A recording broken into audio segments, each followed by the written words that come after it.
Terkadang sebagai manusia, kita mengingat Allah Subhanahu wa Ta'ala hanya ketika dalam keadaan sulit. Sedangkan dalam keadaan bahagia, seseorang seringkali melupakan nikmat dan karunia yang diberikan Allah Subhanahu wa Ta'ala. Padahal nikmat bernafas, kesehatan, kesempatan, kemampuan untuk makan dan minum, serta mengerjakan tugas lainnya juga merupakan nikmat Allah Subhanahu wa Ta'ala yang wajib kita syukuri. Seperti yang tertuang dalam ayat-ayat Al-Quran tentang bersyukur yang seharusnya kita amalkan, agar kita semakin mampu mensyukuri berbagai hal dalam hidup. Nah sobat, berikut 5 ayat Al-Quran yang mengajarkan tentang bersyukur. Nomor 1. Surat Ibrahim ayat 7. وَإِذْ تَأَذَّنَ رَبُّكُمْ لَئِن شَكَرْتُمْ لَأَزِيدَنَّكُمْ وَلَئِن كَفَرْتُمْ إِنَّ عَذَابِي لَشَدِيدٌ. Dan ingatlah ketika Tuhanmu memaklumkan, sesungguhnya jika kamu bersyukur, niscaya aku akan menambah nikmat kepadamu. Tetapi jika kamu mengingkari nikmatku, maka pasti azabku sangat berat. Dalam surat Ibrahim ayat 7 menjelaskan bahwa Allah Subhanahu wa Ta'ala akan menambahkan kenikmatan semua orang yang bersyukur kepadanya. Namun, jika kita lupa mensyukuri nikmatnya, maka Allah Subhanahu wa Ta'ala akan menghapus nikmat itu dan akan dimintai pertanggungjawaban di akhirat. Nomor 2. Surat Al-Jasiyah ayat 12.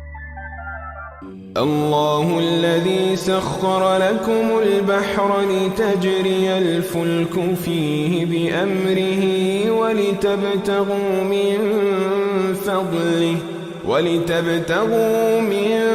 فضله ولعلكم تشكرون. Allah lah yang menundukkan laut untukmu, agar kapal-kapal dapat berlayar di atasnya dengan perintahnya. Dan agar kamu dapat mencari sebagian karunia-Nya, dan agar kamu bersyukur. Dalam surat Al-Jasiyah ayat 12 sudah jelas bahwa kita harus selalu bersyukur kepada Allah Subhanahu wa Ta'ala yang telah menciptakan laut untuk memenuhi kebutuhan kita sehari-hari.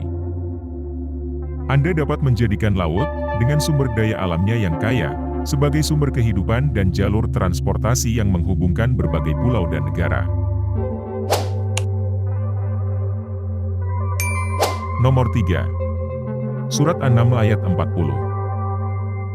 قال الذي عنده علم من الكتاب أنا آتيك به قبل أن يرتد إليك طرفك فلما رآه مستقرا عنده قال هذا من فضل ربي ليبلوني أأشكر أم أكفر ومن شكر فإنما يشكر لنفسه ومن كفر فإن ربي غني كريم. Berkatalah seorang yang mempunyai ilmu dari Alkitab, aku akan membawa singgasana itu kepadamu sebelum matamu berkedip. Maka tatkala Sulaiman melihat singgasana itu terletak di hadapannya, ia pun berkata, ini termasuk karunia Tuhanku untuk mencoba aku apakah aku bersyukur atau mengingkari akan nikmatnya. Dan barang siapa yang bersyukur maka sesungguhnya dia bersyukur untuk kebaikan dirinya sendiri. Dan barang siapa yang ingkar, maka sesungguhnya Tuhanku Maha Kaya lagi Maha Mulia. Ayat 40 surat An-Naml menjelaskan tentang Allah Subhanahu wa Ta'ala yang mampu memberikan dan melakukan segalanya dalam sekejap mata kepada hamba-hambanya. Namun bagi orang yang beriman, rahmat Allah Subhanahu wa Ta'ala juga merupakan ujian apakah hambanya mampu bersyukur atau malah berpaling darinya. Oleh karena itu, sebagai manusia kita harus senantiasa bersyukur akan nikmat Allah Subhanahu wa Ta'ala. Nomor 4. Surat Al-Qasas ayat 73. ومن رحمته جعل لكم الليل والنهار لتسكنوا فيه ولتبتغوا من فضله ولعلكم تشكرون.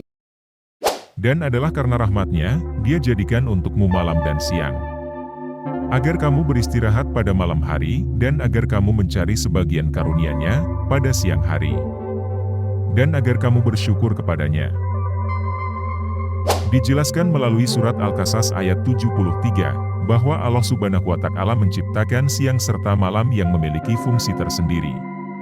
Siang hari manusia dapat mengisinya dengan mencari rezeki dan beristirahat atau tidur untuk menghilangkan lelah pada malam hari. Di mana pembagian waktu tersebut untuk menjaga energi manusia, sehingga dapat melakukan aktivitas sehari-hari. Oleh karena itu kita wajib sekali mensyukuri atas segala nikmat Allah Subhanahu wa Ta'ala, dan harus memanfaatkan nikmat tersebut dengan sebaik mungkin.